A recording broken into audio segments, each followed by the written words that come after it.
Hi, I'm John, and I'm a level 1 chef. Hi, I'm Natasha, and I'm a level 2 chef. Hi, I'm King. I'm a chef instructor at the Institute of Culinary Education. I've been a professional chef for over 20 years. I love pad thai, and I order it all the time when I go to Thai restaurants. But I'm pretty new to making it, so this is a bit of a challenge for me. Today I'll be making my version of pad thai, which is vegetarian, and that means that I'll be using a vegetarian fish sauce and a few meat alternatives. My ideal pad thai is really touching on all those flavors. Salty, sour, sweet, spicy, and textures as well. Soft, chewy, crunchy. To me, it kind of all comes together in this noodle dish.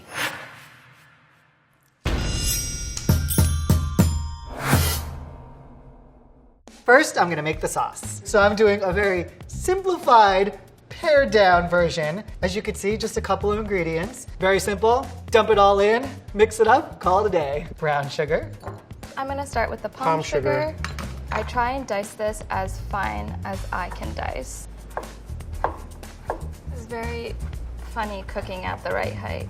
I'm on a box to make me the appropriate height. Soy sauce, fish sauce. I love fish sauce. It's gonna add our saltiness and umami to the dish. I'm vegetarian, so my substitute version is a mix of vegetarian fish sauce and Golden Mountain seasoning. Here comes our sourness from the tamarind paste. oyster sauce. More umami. Rice vinegar, chili garlic sauce. Beautiful. And then I'm doing the juice of a lime. It's already starting to smell like what you would smell in a pad thai dish. So that gives me hope that I'm getting this right. Whew. Smelling like pad thai. I got everything in there. I can smell that fish sauce. I can smell the tamarind, the palm sugar, the oyster sauce, and they're kind of all coming together. There's the base for our pad thai. Now I'm gonna start preparing my noodles. The main ingredient to pad thai, a stir-fried noodle dish, are noodles. Every rice noodle packet has slightly different instructions. No need to make up your own rules or deviate from the norm. I have trouble opening packages for some reason. Okay, I was like, oh, it'll look silly. Pop them in a bowl. I love how these look. They're so cool. Completely submerge the noodles in cold water. As they soften, you can just continue to push them in. So I'm gonna let these soak for about 10 to 20 minutes. Then I'll drain them and they should be ready to go. And now, our protein.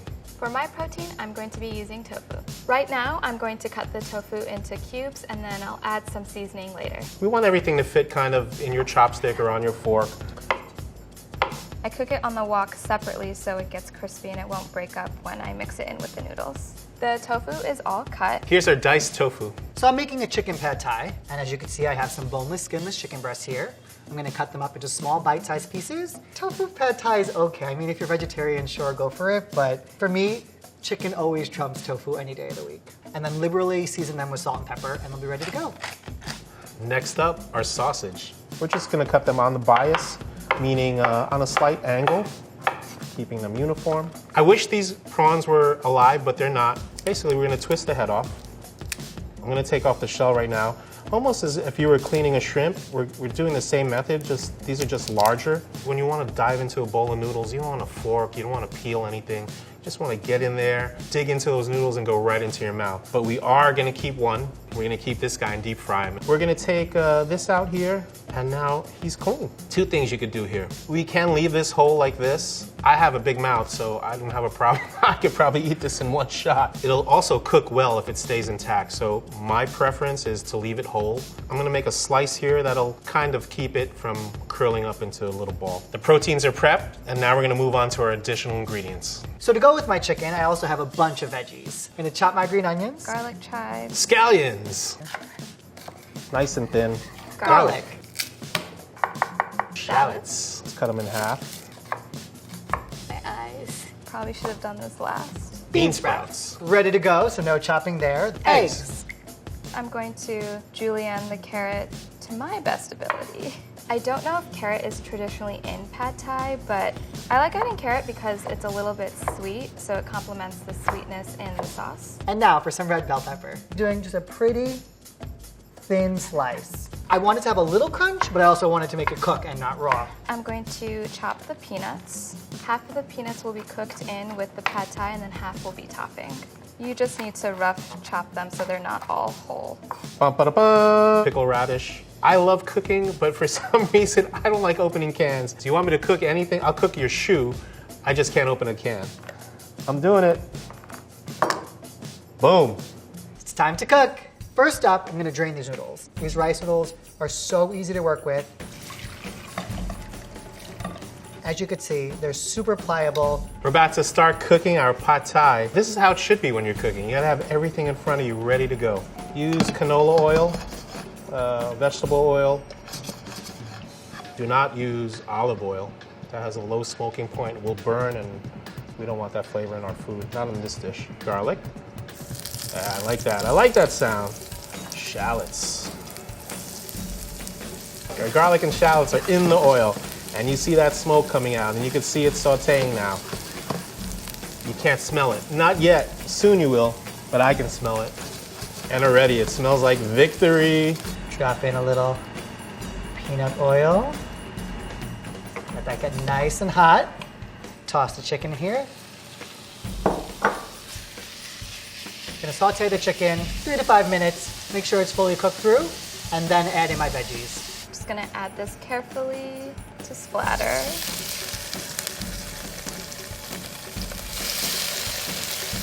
I'm sprinkling just a little bit of salt over the tofu to season it. So I'm going to crisp the tofu on all sides and then set it aside, and then I'll prepare the noodles. It's looking good, starting to get golden.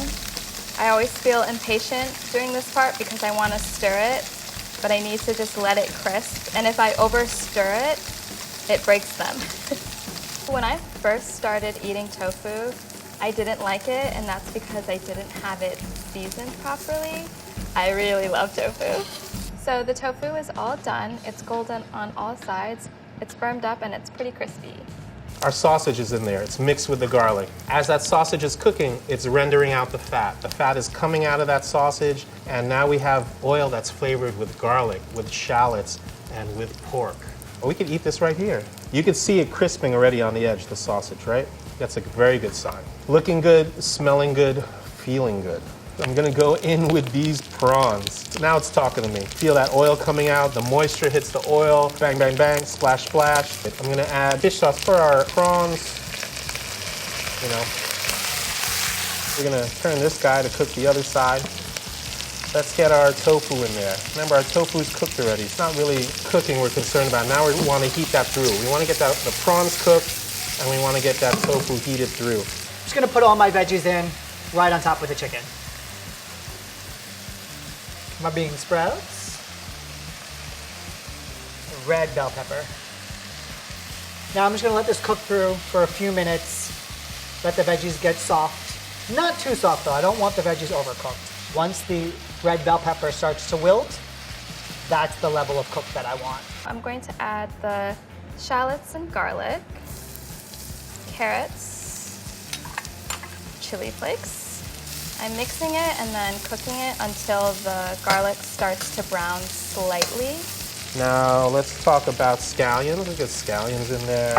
Let's get in our pickled radish in there. Ooh, I love it. Look at this already. Oh, look at those colors.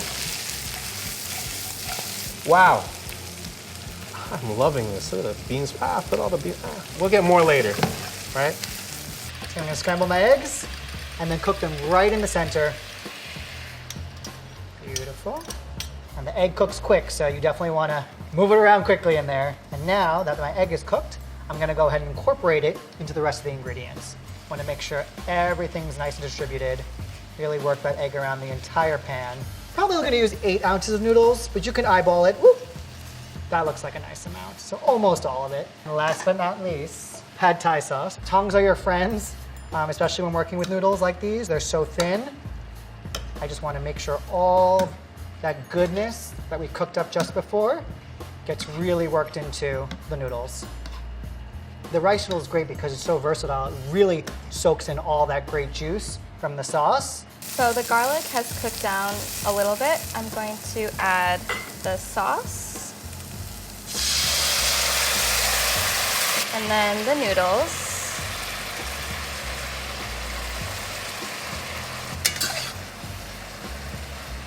This part you have to watch very carefully. You want to make sure that the noodles absorb all of the sauce. And this is where I'm going to switch to tongs because it gets easier with the noodles. We're only halfway through this thing. I love it. I love how it looks. Look at those colors. Everything's in there, right? You know who's not in there yet? Our noodles. Do you drain the noodles? Nah, we don't need to drain the noodles. They drain right in the pan. Oh, they need some moisture in there. Put a little more. Oh, now we're talking. Look at that. Temperature's rising. Now we're gonna go in with our sauce.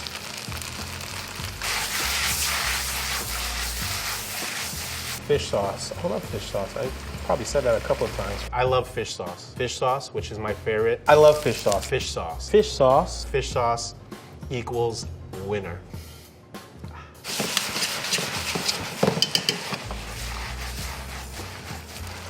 Crack, crack, bang. Basically, we're gonna incorporate that egg in there. I like how it's coming together. Look at that. You know what I'm looking for also? These pickles. I love these pickles. A little bit of sour in there, right? We're almost there, but we still have to cook this prawn, and we're not gonna throw them in there. So we're gonna deep fry this prawn. We have our oil hot at about 350. I'm just gonna coat it with a little Wandra flour. We're going in. Basically, that prawn is being covered by that hot oil. Look at that prawn. We are almost there. Look at that. J for jumbo. That's a big ass prawn. Another way I could tell it's almost done, the sizzling has reduced, meaning that the moisture is out. Not all the moisture, but most of that moisture is out. It's telling me, he's like, King, I'm done. Don't forget about me. Don't overcook me. And I do not want to overcook you, baby. Let me get you out of there. Now I'm just going to season it with a little salt, get it while it's hot, and that's all it is to it. Deep fried prawn, ready for our pad thai. So I'm going to push the noodles to the side, up onto the wall of the wok. And then I'm going to let the eggs fry. Scramble them a little bit here. Then I'm putting the noodles on top of the eggs like this. Stir it all together. Add in the garlic chives, bean sprouts, and then half of the peanuts. The second half of peanuts will be used as a garnish at the end. So with the residual heat, just fold the noodles in with the bean sprouts so the bean sprouts can cook. I'm going to make an omelet, and we're going to put our pad thai into our omelet. I'm gonna season with our fish sauce. Think of it as a liquid salt with a lot more punch in it. Oh, pad thai looks amazing.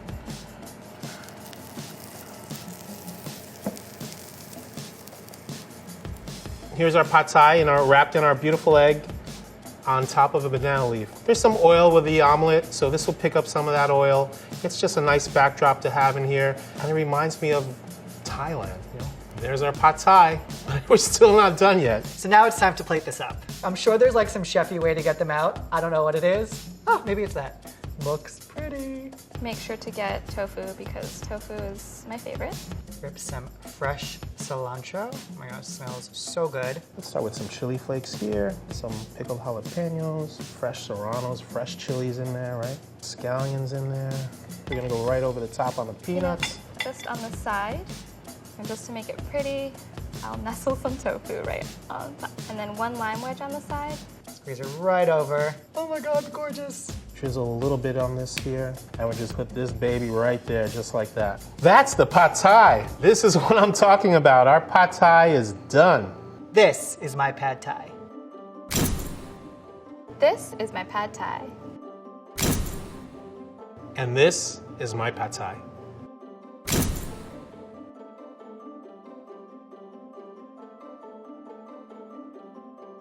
Now it's time to taste. Bottoms up. Oh my God. Oh, It's so good. that's just like pad thai.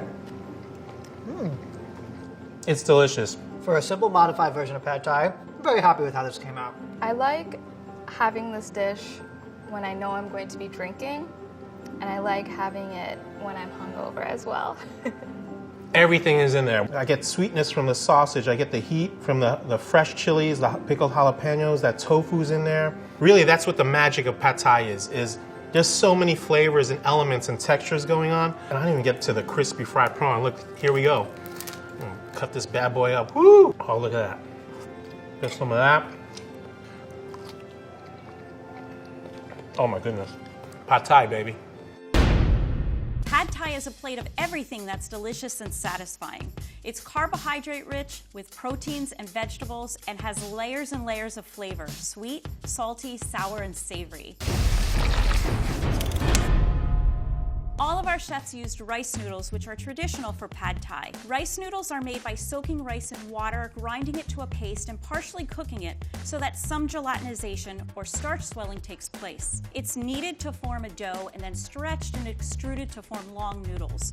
These noodles are steamed, cooled, and dried for at least 12 hours in hot air or quickly flash fried in hot oil. The steaming and drying process causes partial retrogradation, which means that the amylose and other starches connect and realign to form a matrix that can withstand reconstitution in hot water. Noodle size is an important choice when making Pad Thai. John used very thin vermicelli noodles in his dish, much thinner than the flat rice noodles in King's and Natasha's.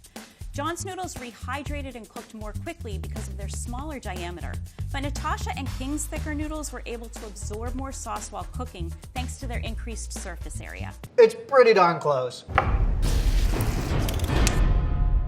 Natasha made a vegetarian Pad Thai, and her main protein was tofu. Tofu is made by soaking, grinding, and cooking soybeans. Soybeans contain trypsin inhibitors. These are naturally occurring compounds that interfere with gastric digestion. By briefly cooking tofu during processing, trypsin inhibitors become inactive.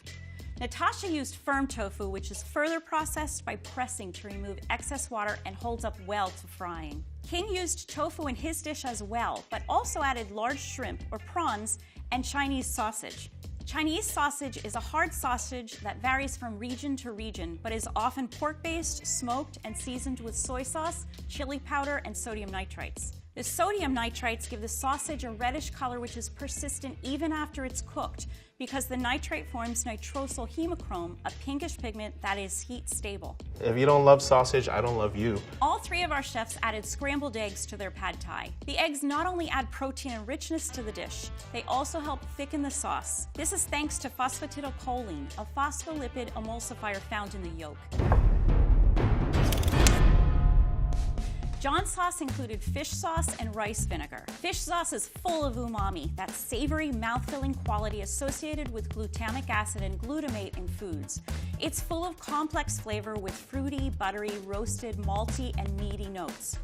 To make fish sauce, fish are gutted, highly salted, and left to ferment for 6 to 12 months. The enzymes in the fish that help create flavor compounds also start browning reactions. This is why fish sauces tend to be so dark. The fish disintegrate and become liquid during fermentation. Rice vinegar is made with mold, yeast, and bacterial cultures that convert substrates to amino acids and other organic acids, adding flavor to the vinegar. Natasha's sauce included palm sugar for sweetness and vegetarian fish sauce for savory umami. Palm sugar is from the Asian sugar palm tree. The sap is collected and boiled down to a sugar syrup or crystallized. It has a distinctive taste with some flavor compounds in common with wine. Vegetarian fish sauce obviously doesn't include fish. Instead, it's made from ingredients like mushrooms, fermented coconut, soy, date, or palm sap. The ingredients are boiled in an acid solution to hydrolyze or break apart proteins through chemical reactions with water into free amino acids, which impart a savory quality to the sauce.